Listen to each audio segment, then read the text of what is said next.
Au niveau donc du Bénin, vous avez parlé de l'agriculture, de la mécanisation de l'agriculture. Oui. Là aussi, est-ce que c'était le bon choix, monsieur Atibé?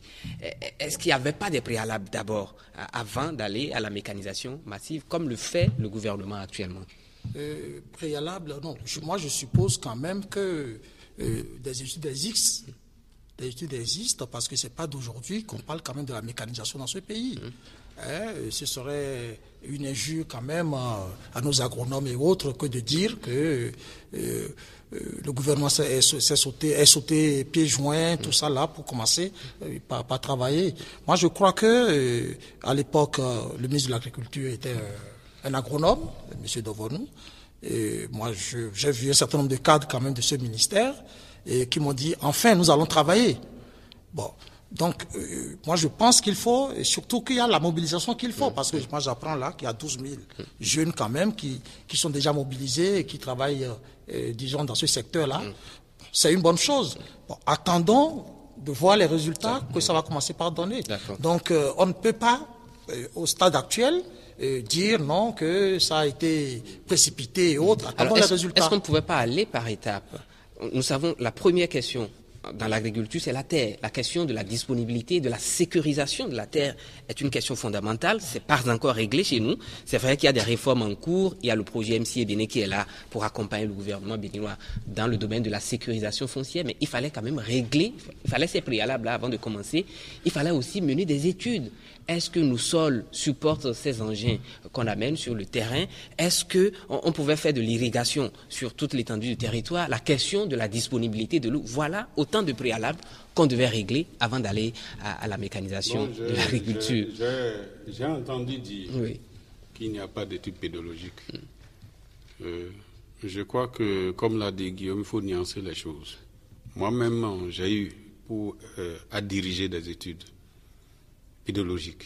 Dans le cadre de la CEROSEM qui est là, et qui a d'ailleurs donné naissance à la JETU, c'est une parenthèse, le Bénin dispose effectivement d'une carte pédologique et qui indique bien clairement les aptitudes de nos sols.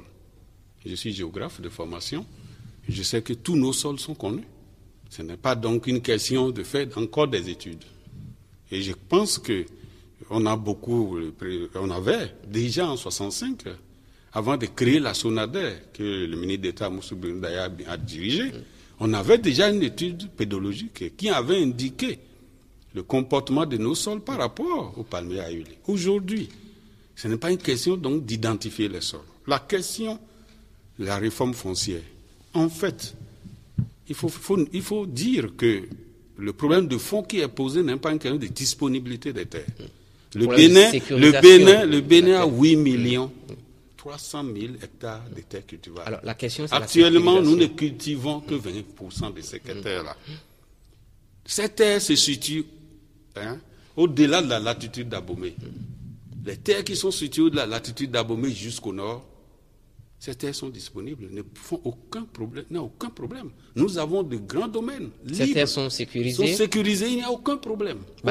Aucun problème parce que... Non, j'arrive. Mais laissez-moi parce que c'est des choses que nous enseignons aux étudiants. Puisque nous faisons une émission pédagogique, il faut quand même qu'on essaie de...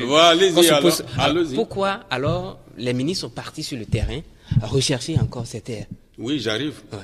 Oui, bien. Allez-y, oui.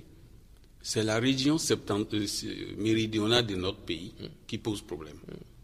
D'abord par la densité de la population et la densité des établissements humains.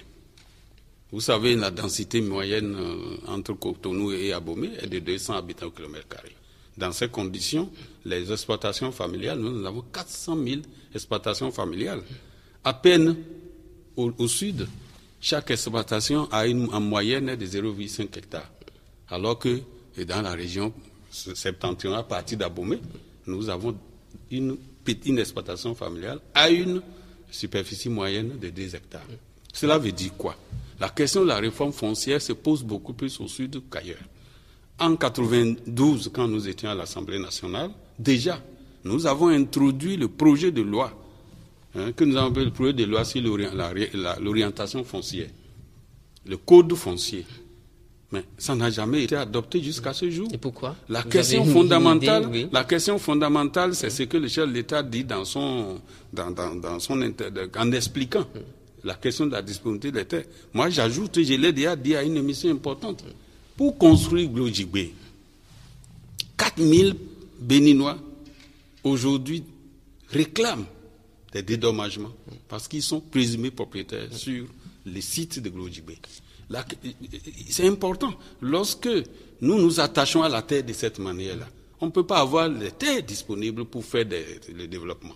Et j'avais toujours demandé aux Béninois d'oublier les petits lopins de terre et que nous puissions avancer. En fait, c'est la question qui se pose au sud ici. Alors, il faut une réforme foncière, il faut avoir le courage de le faire. Oui. Et c'est ce courage qui nous a manqué. Et qui nous manque encore. Pourquoi ce courage Ce courage nous manque parce que nous sommes, parce que ce que nous appelons. Non, ce n'est pas une question politique, c'est une question sociologique d'abord. C'est ça, oui. Le Béninois pense que c'est un patrimoine que d'avoir la terre. Et même nos religions traditionnelles vouent une vénération extraordinaire à la terre. Mais c'est une question de culture. Mais si c'est ça, et que même on prend même des forêts sacrées, on prend même des hectares entiers, en disant, là il y a un esprit, on protège, je n'attaque pas les religions. Mais on a des terres qui sont des terres inertes, parce que nous les protégeons spirituellement. Alors, ça veut dire quoi? Nous devons faire donc violence sur nous-mêmes. Alors, le travail qui est en train d'être fait par MCI, moi j'ai de l'espoir. Je me dis peut-être que, avec ce travail qui est fait, surtout que c'est un travail qui est fait sur une vaste, c'est un programme très vaste, ça va toucher tous les milieux ruraux. On pourrait avoir un plan d'occupation du sol. Ça pourrait nous permettre de savoir où est-ce qu'on met les grands, l'exploitation ou les petites exploitations. Ok, merci pour l'explication. Sinon, il y a des terres aujourd'hui, comme il a dit, vraiment pour aller à la mécanisation, on n'a pas besoin d'attendre. Les ministres qui vont sur les terrains. Non, ce n'est pas un problème. Les ministres qui vont sur les terrains, comme il a dit, on en fait à la recherche de depuis 49 ans.